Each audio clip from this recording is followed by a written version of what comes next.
perang peradaban, class civilization. Apa itu? Yaitu bahwa perbedaan agama dan perbedaan suku menjadi faktor perang saudara. Bukan ekonomi, bukan politik. Bukan lagi penjajahan atau politik, bukan. Tapi perbedaan suku dan agama akan menjadi faktor menjadi konflik perang. Ini namanya perang peradaban. Dan itu dipraktekkan di Timur Tengah.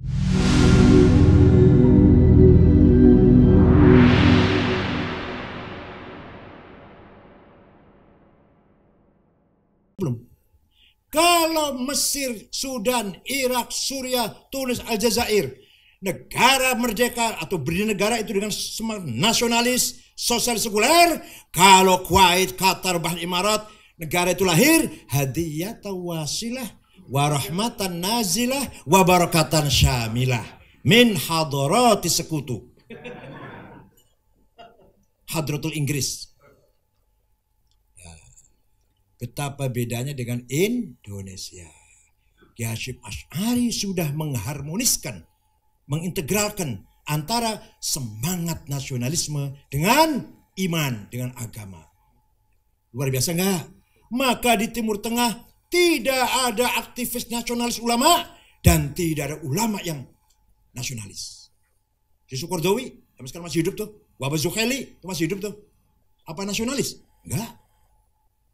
Apa presiden yang nasionalis? Apa aktivis Islam? Apa aktivis Islam?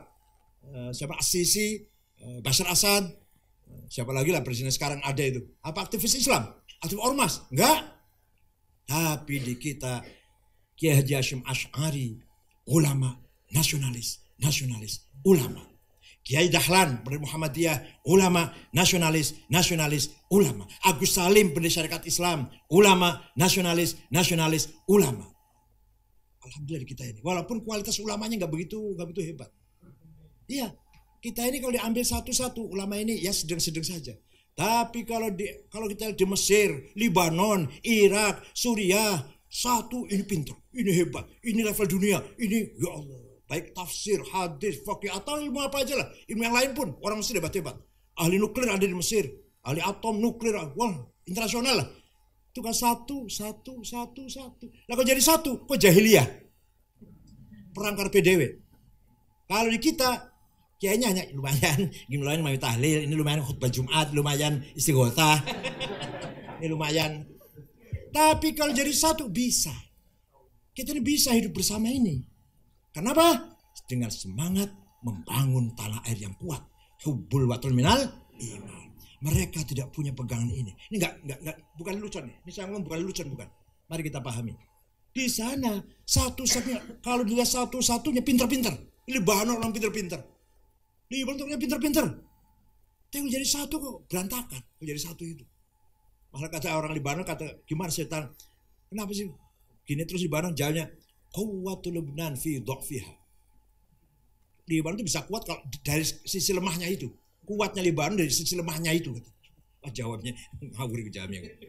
Orang Mesir, ya Allah, penduduk Kairo itu 2/3 doktor. 2/3 doktor. Penduduk Kairo itu.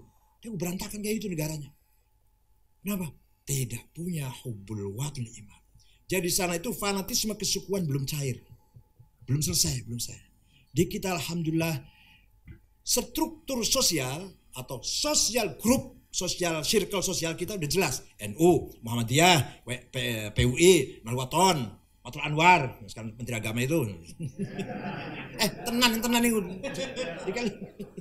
Ya gak apa-apa gantian Menteri Agama. Masa NU terus? Gak usah kecewa, gak usah. Bahwa yang berdarah dari tidak kebagian apa itu biasa. Bahwa yang berdarah-darah tidak kebagian apa-apa itu hal yang biasa. Sayyidina Ali mati terbunuh, yang nikmati Muawiyah yang baru masuk Islam tahun 6 Hijriah masuk Islamnya. Belakangan banget. Anaknya nanti Yazid, anak Muawiyah membunuh anaknya Ali di Karbala, Sayyidina Husain. Dia yang berdarah-darah, yang pejuang-pejuang Nasaibul Awalin mati konyol, mati berdarah, yang belakangan menikmati yang biasa, nggak usah kaget. Nggak usah kaget. Kerjaan masih banyak. Ya. Jadi bukan sembarangan, saya ngomong bukan bercanda, bukan. Ternyata kita ini dengan hanya kalimat yang sederhana ya, hubbul watul iman, dampaknya luar biasa. Mari kita perkuat antara semangat cinta tanah air, nasionalisme, dan religius, kita jalankan agama. Beda dengan Timur Tengah, yang nasionalis tidak semangat beragama, yang ulama tidak semangat nasionalis. Nah, yang seperti ini akan dirusak, akan coba-coba diganggu oleh orang yang mengganggu. Dimulai dari pidatonya Samuel Huntington tahun 97 di Amerika, ahli ilmu politik, bahwa setelah bubarnya Soviet, setelah hilangnya komunis, hancurnya komunis, maka akan terjadi apa? Perang peradaban, class civilization. Apa itu? Yaitu bahwa perbedaan agama dan perbedaan suku menjadi faktor perang saudara. Bukan ekonomi, bukan politik. Bukan lagi penjajahan atau politik, bukan. Tapi perbedaan suku dan agama akan menjadi faktor, menjadi konflik, perang. Ini namanya perang peradaban. Dan itu dipraktekkan di Timur Tengah dan berhasil. Itu gagasan Samuel Huntington yang di lapangan yang bekerja namanya Kolonel Louis Bernard. Bagaimana mengadu domba orang Arab. Dimulai dari Tunis.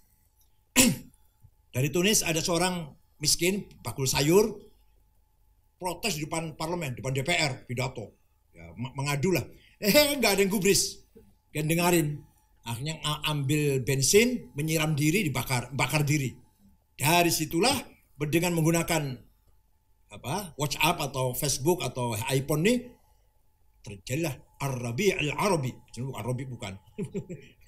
Arab Spring, bukan Arab Spring sebenarnya, Arab hancur sebenarnya. Hancur ke Arab. Tapi Tunis mendingan langsung bisa reformasi, pindah ke Mesir, Hosni Mubarak guling, sampai sekarang belum selesai sebenarnya, sampai sekarang.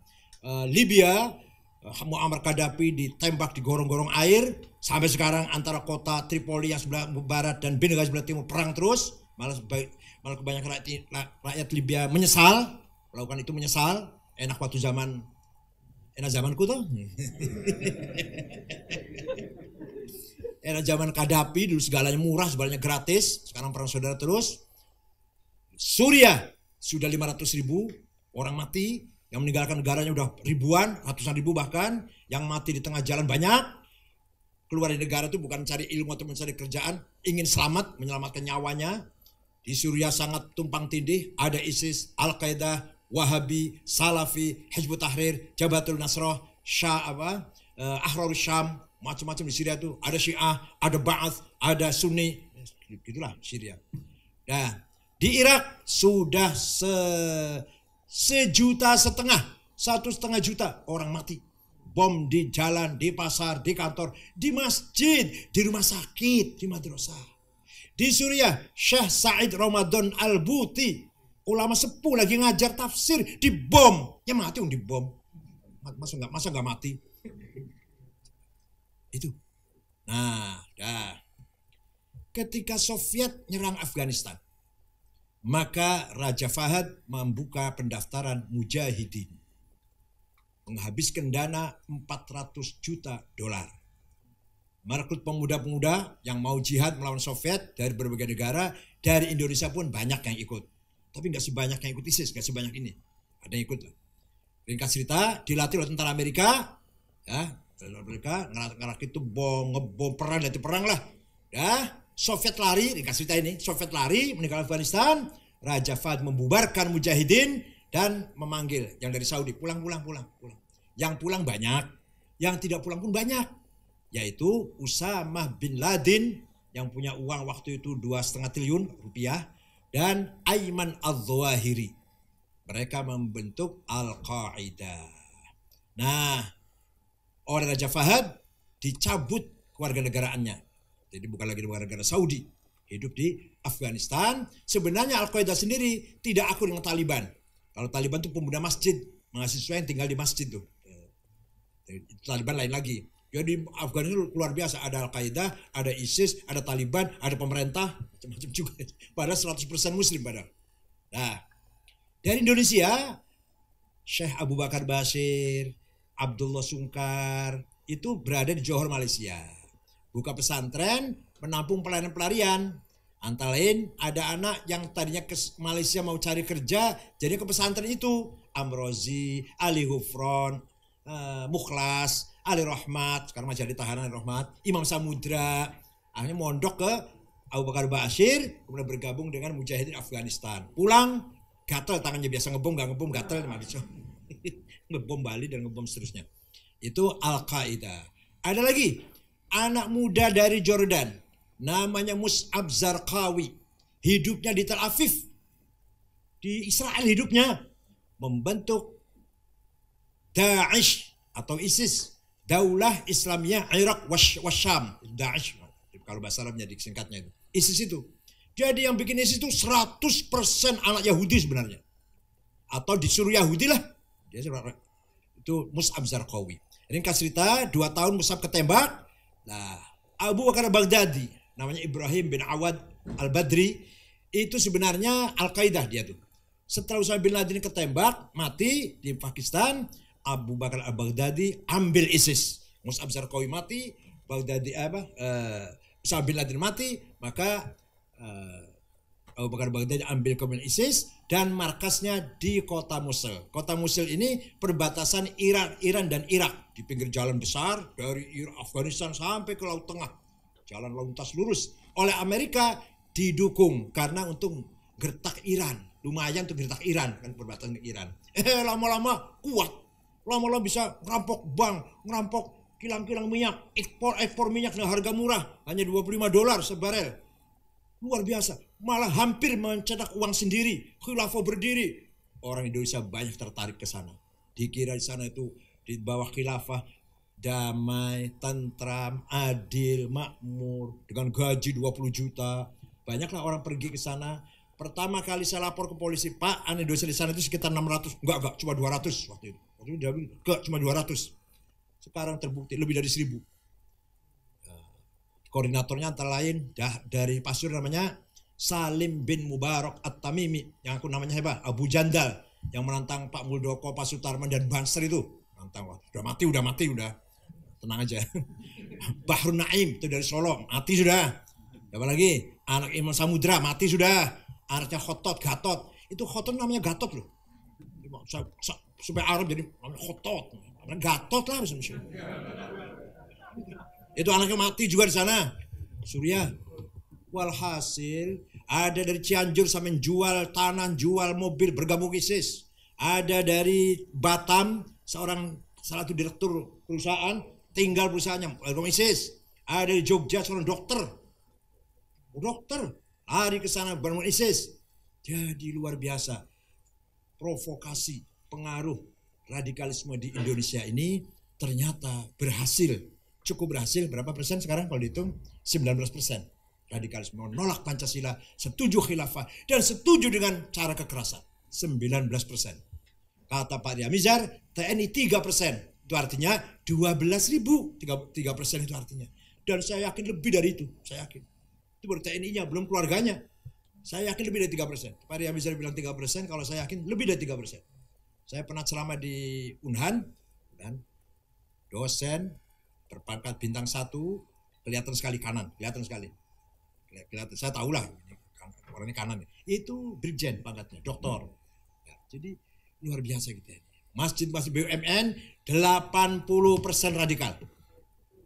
Itu saya bukan kata orang, kata anak saya. Anak saya kan kerja di Pertamina. Kalau habis ngerjain khutbah lapor. Ada yang jelek-jelekin nama Buya, ya nggak apa-apa. Nah, asal kamu tenang aja, dengarin aja. Ada yang mengkafir-kafirkan Buya, nggak apa-apa. Hitung dosanya, melunturkan dosa aja nggak apa-apa. Dikira saya takut apa? Saya tidak pernah takut kepada siapapun, kecuali pada istri kadang-kadang.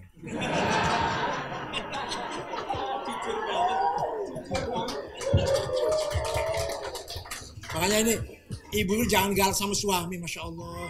Ini kebanyakan suami tuh janda dengan duda banyak mana? Dan janda itu artinya suami dibentakin terus, sakit mati. Ibu yang gemuk, suami yang kurus. bentak itu lama-lama sakit, sumpek, sakit, pusing, mati.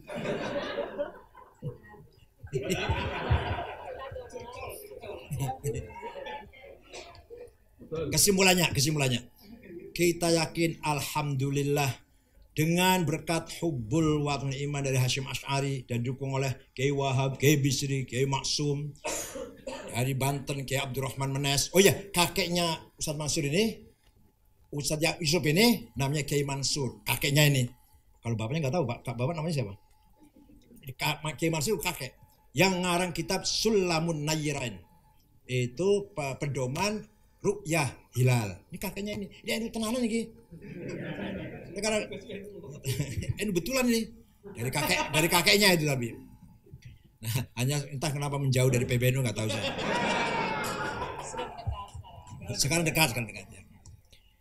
Kiai Wahab itu mensosialisasikan NU tahun 26, 27, 28, 30, 29 sampai ke Sumatera Selatan. Kiai Kamil Soleh yang bapaknya Taufik Kamil, Dirjen Haji yang zaman Pak Agil Munawar itu. Kemudian ke Menes, Pandeglang, Kiai Abdurrahman, Mas Abdurrahman.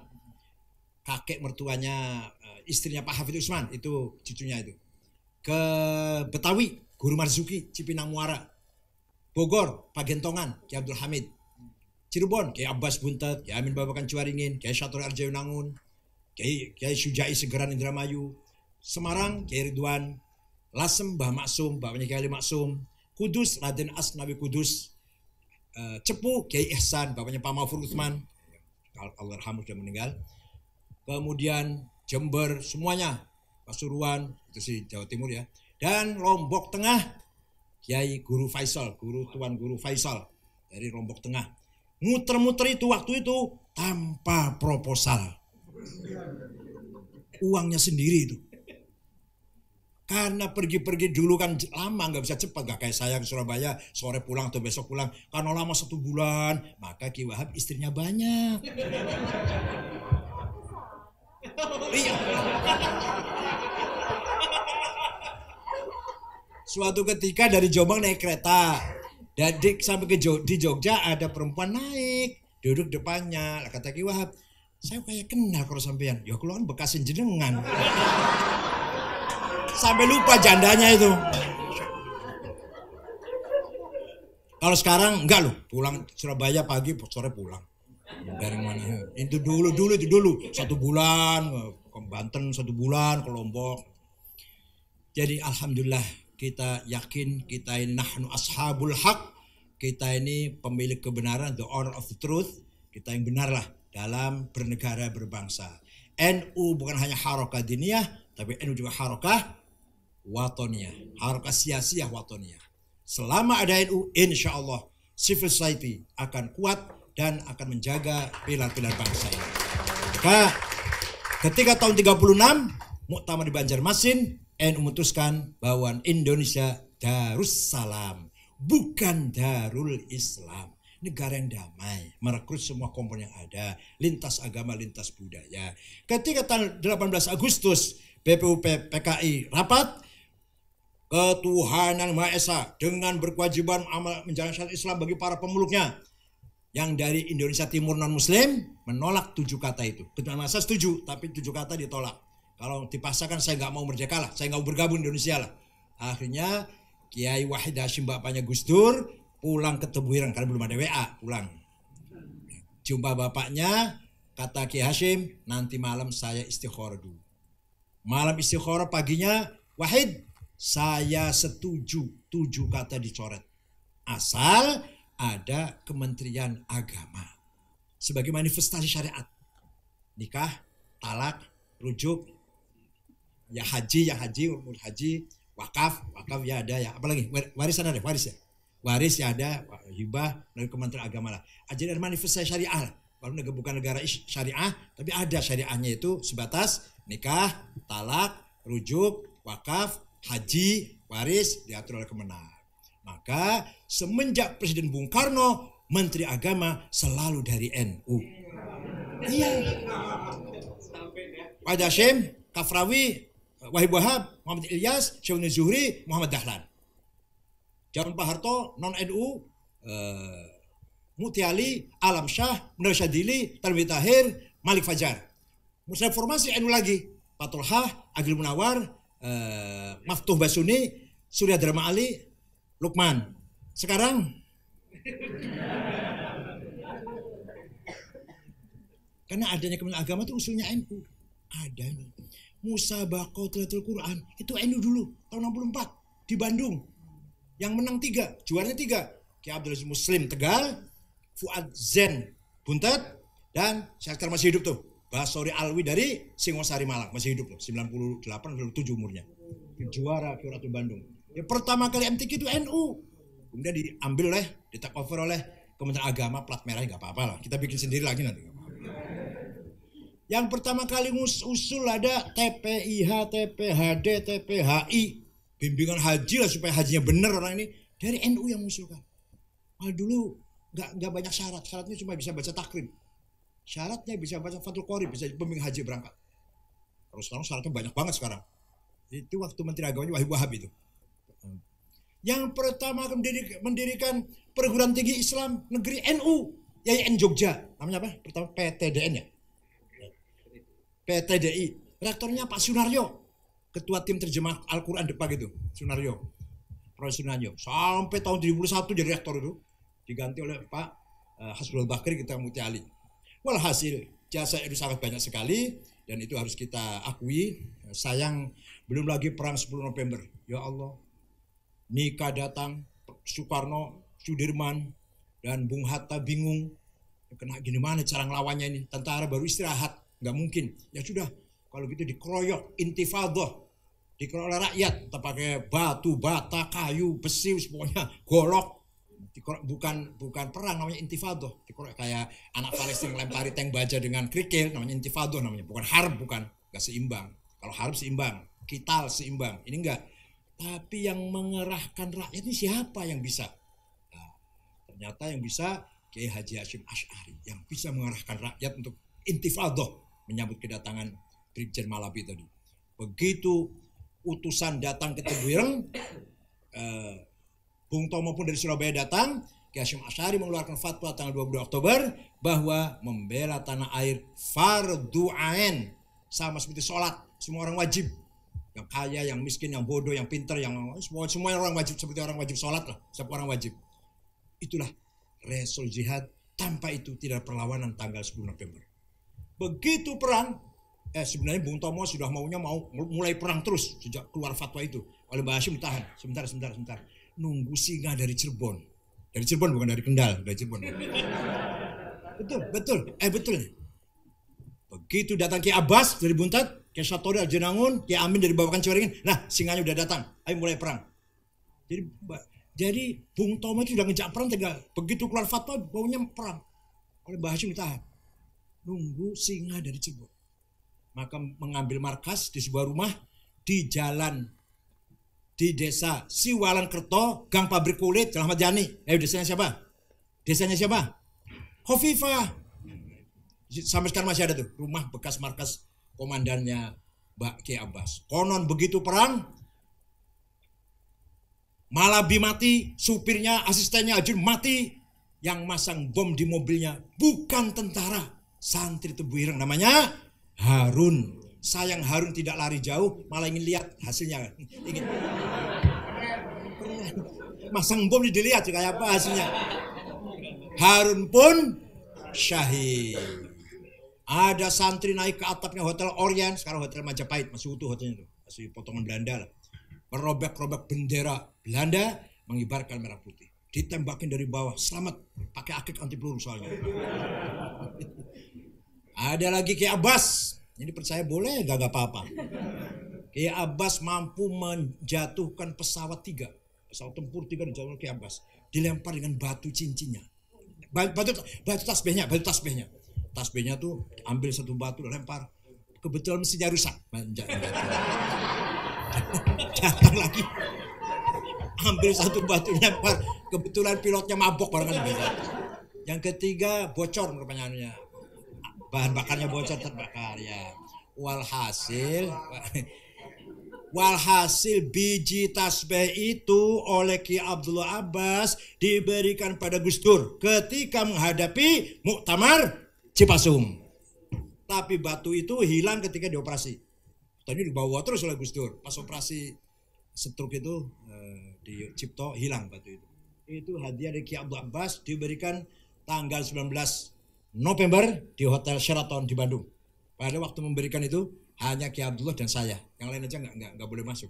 Tapi Intel tahu, luar biasa kan? Intel tahu. Waktu itu dan Rem Cirebon ngomong sama Ki Abdullah Abbas, Kiai ngasih batu anti peluru ke Gus Dur, kamar nomor sekian di hotel tanggal sekian malam ini. Ya Allah, tahunya dari mana? Yang tahu cuma saya. Itu cuma saya dan Ki Abdullah Abbas sendiri. Mantunya aja nggak, mantunya aja. Yang bocor saya bukan. saya belum kenal. Saya masih baru, belum kenal tentara, belum kenal siapa-siapa. Saya baru pulang dari Timur Tengah. Ya hebat. Tahu. Walhasil itulah kebesaran kita dan prinsip kita. Insya Allah prinsip ini tidak akan luntur. Prinsip wasatiyah, moderat dan toleran tidak akan berkurang, bahkan kita tingkatkan. Inilah yang membawa kemuliaan, kejayaan Nahdlatul Ulama. Begitu geser dari wasatiyah, kita sudah nggak ada harganya. Daripada Saudi coba. Dulu dilarang motor di masjid, sekarang boleh. Kan berarti robah-robah. Dulu nggak ada Maulid Nabi, sekarang boleh di Madinah Maulid Nabi. Kan berubah itu. Ngapain berubah-berubah? Dulu Muhammadiyah nggak boleh tahlil, Pak Amin Rais sendiri sayangnya Muhammadiyah tidak pernah tahlil. Kekurangan Muhammadiyah nggak tahlil, itu pidato Amin Rais. Kekurangan Muhammadiyah kurang rajin tahlil. Pidato di kantor Muhammadiyah Tegal itu waktu itu pidatonya. Dari dulu tahlil beres semua, nggak berubah. Kalau kita dari dulu nggak pernah berubah. Bahkan insya Allah kita harus semakin menunjukkan kita adalah yang merepresentasi dari umat Muhammad yang wa kadzalika ja'alnakum ummatan wasatan. Kitalah orangnya. Kitalah yang betul-betul wa kadzalika ja'alnakum ummatan wasatan.